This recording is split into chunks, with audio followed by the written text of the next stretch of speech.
Oke, saya langsung ke Arfi kalau gitu. Mas Arfi, mungkin bisa ceritakan sedikit.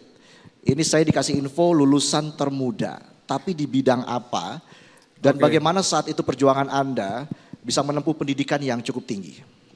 Oke, mungkin sedikit introduction dulu kali ya. Saya Arfi Gadipura, saya sekarang sebagai CEO di Mekari.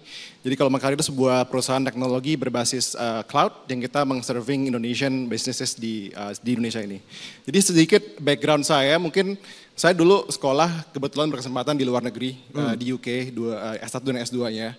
Dan mungkin tadi kalau dibilang termuda, mungkin termuda pada saat masa saya kali ya. Saya dulu kuliah lulus umur 19 tahun waktu itu. Jadi Wow. jadi ya saya ngambil apa ya, selama saya SMP SMA ngambil jalurnya sedikit berbeda. Saya ngambil akselerasi, jadi makanya bisa lulus di usia segitu. Tapi sebenarnya enggak, saya bukan orang pintar. I think that's what I need to highlight juga gitu. Saya sebenarnya bukan orang pintar, cuma saya suka nyari kesempatan yang berbeda dari yang lain gitu. Jadi makanya saya cari jalur waktu SMA for example, saya juga kuliah yang apa ya, yang sifat cuma 3 tahun. Kayak di UK saya cuma 3 tahun kuliahnya, mungkin itu juga normal di UK juga. Dan kalau di Indonesia kan 4 tahun ya, jadi makanya kesempatan juga 19 tahun. Nah dari sisi itu sebenarnya kalau kita ngelihat perjalanan saya ini lulus di usia 19 tahun itu banyak beban juga sebenarnya. Karena satu kematangan, kita ngomongin kematangan apa, emosional lah ya kita ngomongin. Dan juga di dunia kerja ini kan kita ngomongin dealingnya sama banyak yang lebih senior juga gitu ya. Jadi kalau saya banyak sekali berexperience dengan apa namanya petinggi-petinggi perusahaan gitu, tapi dilihat sebelah mata juga mungkin sebelumnya. Karena mungkin saya umurnya jauh di bawah mereka gitu. Dan apa sih kayak, kenapa sih sotoy banget gitu istilahnya kalau mau intervensi terhadap sesuatu permasalahan gitu. Pernah digituin? Oh sering, Dibilang sotoy? sering. Jadi karena usia terlalu muda? Kalau zaman dulu kan apalagi ya, kalau zaman sekarang kan Gen Z udah common ya, kayak rebel gitu kan, apa namanya, berkomentar balik kepada atasan gitu ya. Kalau sekarang zaman dulu tuh kan sangat, istilahnya sangat apa ya, awam gitu ya kalau kita berkomentar balik gitu. Jadi zaman dulu saya mungkin sifatnya lebih mengadaptasikan dulu gitu dengan berbagai kondisi yang ada, melihat sebenarnya ya kena mental juga, zaman masih muda gitu ya, masih muda dikomentarin negatif segala macam pasti kan juga lumayan kena mental juga. Tapi kita, I think what the youngsters di masa sekarang ini yang perlu diterapkan adalah masalah grit gitu ya.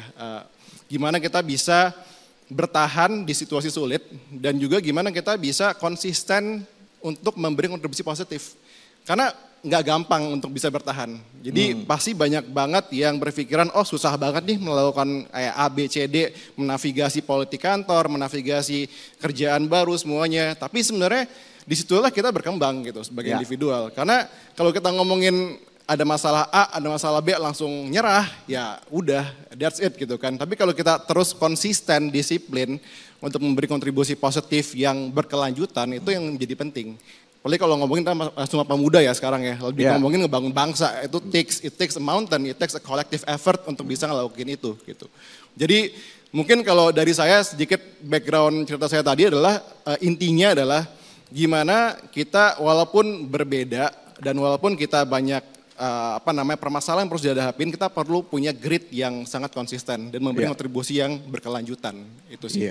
Makanya saya cuma dapat informasinya lulusan termuda, ternyata usia 19 tahun udah lulus. Tapi kalau sekarang ada yang umur 16, 17 juga lulus S1 juga ada loh sekarang. Jadi kayak itu zaman masa saya gitu. Oke. Dan ini di luar negeri, Anda juga dipercaya sebagai ketua perhimpunan mahasiswa di Manchester, betul? Oh ya, waktu S2 saya, betul.